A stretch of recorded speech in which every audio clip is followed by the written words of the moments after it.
Today, I'm going to show you how to create and host an app using Google AI Studio. This is one of the easiest and fastest hosting methods available. No complex setup needed.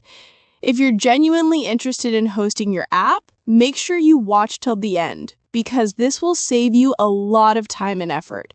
But if you're not serious about it, feel free to skip. Your time is valuable and I don't want to waste it. Now, let's jump right into the tutorial. Go to step 1, click on Start from a template, and then select Empty. Now enter the name of the app you want to create. For example, if you're building a vocabulary learning app, just type Vocab Learning App in the input field. Now, wait for a moment while the app is being generated successfully.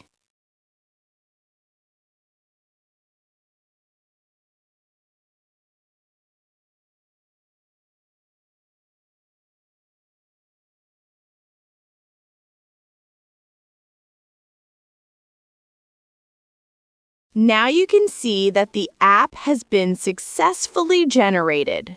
Next, let's test it to make sure everything is working properly.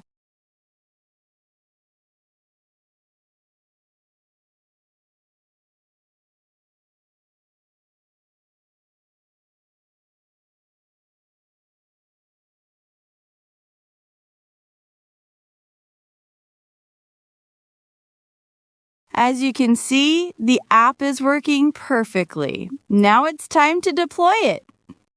To deploy this app, we will use the fastest and easiest method, as I already had promised in the beginning of the video. We'll deploy this app using Google Cloud Run. To do this, click on the rocket icon in the top right corner. Then select your project. If you don't have one yet, you'll need to set up a billing account and create a new project. Just so you know, Google Cloud provides a free trial for the first 3 months, but you'll need to make an initial payment of up to $10 to activate your billing account. Now in Cloud Run, you can see that my vocab app has been successfully deployed, and the URL for the app is displayed here. Now it's time to set up a custom domain. To do this, search for Domain Mapping in the search bar, then click on it. Next, select Add Mapping and choose your app. In my case, I'm selecting Vocab Builder. Here you would normally enter your domain name. However, since I don't have a domain at the moment, we'll leave this step for the next video. In that upcoming video, I'll show you how to purchase a domain and connect it to your app.